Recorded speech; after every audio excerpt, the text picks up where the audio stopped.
Seth is a defense agent with strong support capabilities, especially through his core skills. He shines when paired with anomaly characters, and offers various build options thanks to his versatile kit, particularly when you have multiple copies of his mindscapes.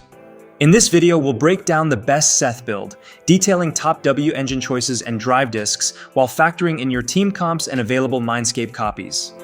I won't dive deep into his mechanics, but I'll reference key parts of his kit to back up my choices. Let's get into what you need to consider when building Seth. Seth can provide a shield and boost anomaly proficiency for himself or his teammates, while also reducing enemy anomaly buildup resistance through his core passive.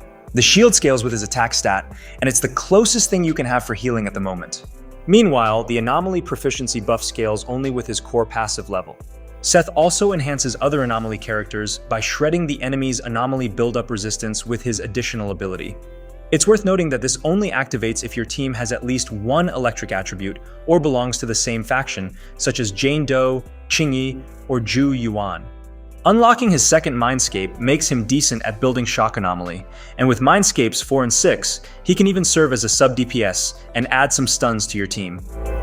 Seth's playstyle revolves around building his Resolve bar, with his EX special attack being the most reliable way to gain Resolve stacks. Just so you know, Seth's EX special costs 80 energy to cast, meaning you'll need some energy regen to use it consistently. Lastly, his buffs last 25 seconds, so he doesn't need much on-field time to provide value. With that in mind, there are 4 ways to build Seth. Depending on your team comp, you can make him a sub-DPS, an anomaly builder, shield-focused, or a stun hybrid. To keep things simple, let's quickly break down what each of these builds focuses on. The shield-focused build maximizes Seth's shield and anomaly proficiency buffs. The goal here is to boost his attack as much as possible to provide teammates with the highest shield HP.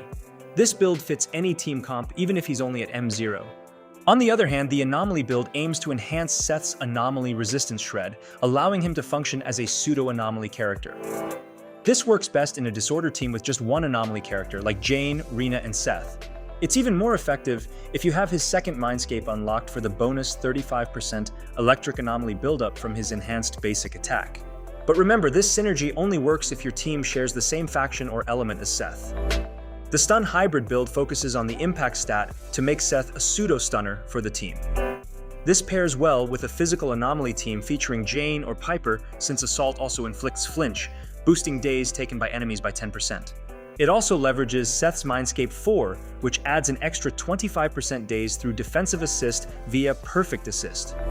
Keep in mind, though, that executing defensive assists against bosses is much tougher.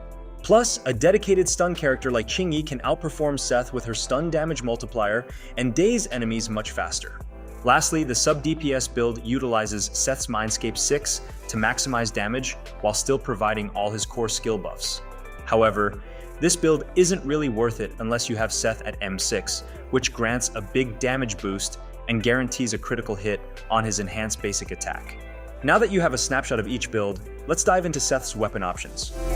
If this guide's been helpful so far, consider leaving a like to help out the channel. Apparently, RNG gods take notice and bless your polls or something. For weapon options, the Peacekeeper A-rank weapon is ideal for most builds. It works exceptionally well for shield support or anomaly support builds, but it's also viable for damage or daze-focused setups due to the energy regen that Seth desperately needs. It boosts the anomaly buildup of his EX special and defensive assist while providing energy regen as long as Seth remains shielded. Alternatively, Bunny Band and Spring Embrace are great for shield-focused, anomaly buildup, or sub-DPS builds. Bunny Band enhances survivability with its HP and attack boosts, and it has the same activation requirements as Peacekeeper, making it a solid match for Seth. Spring Embrace, on the other hand, adds energy regen and boosts Seth's durability with a damage reduction bonus. What makes this weapon stand out is its ability to transfer the energy regen buff to other characters in your team.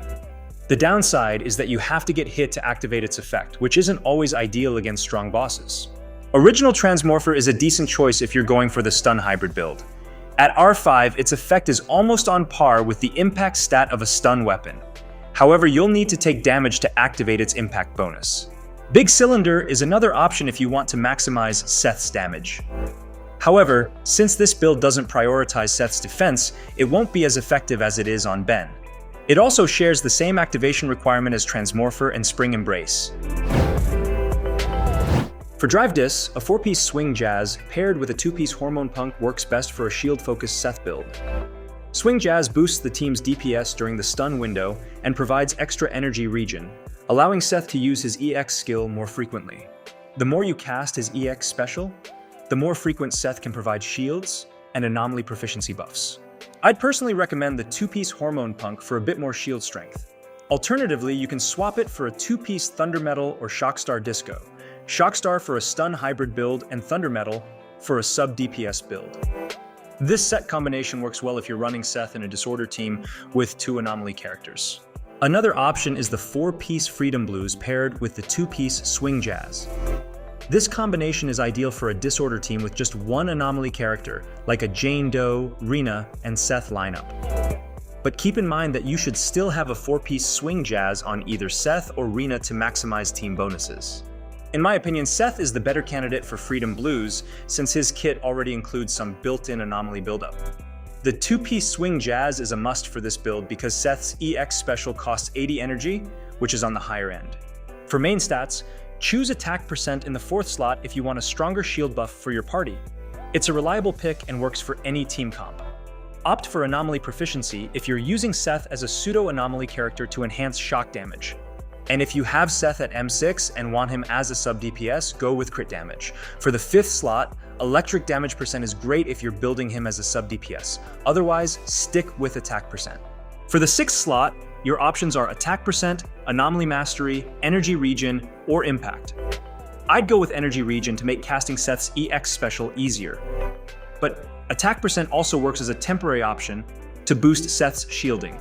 Anomaly Mastery, on the other hand, is essential for teams like Rena, Seth, and Jane, or any Disorder team with only 1 anomaly DPS.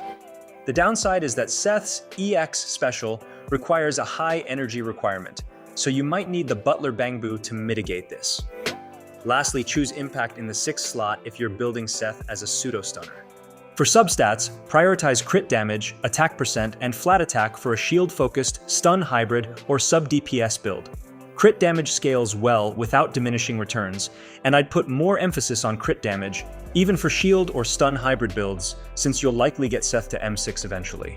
If you're going for the anomaly build, focus on anomaly proficiency, attack percent, and either flat attack or flat pen.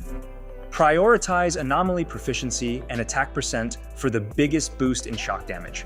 If you find the video helpful, make sure to like and subscribe, and I'll see you in the next one.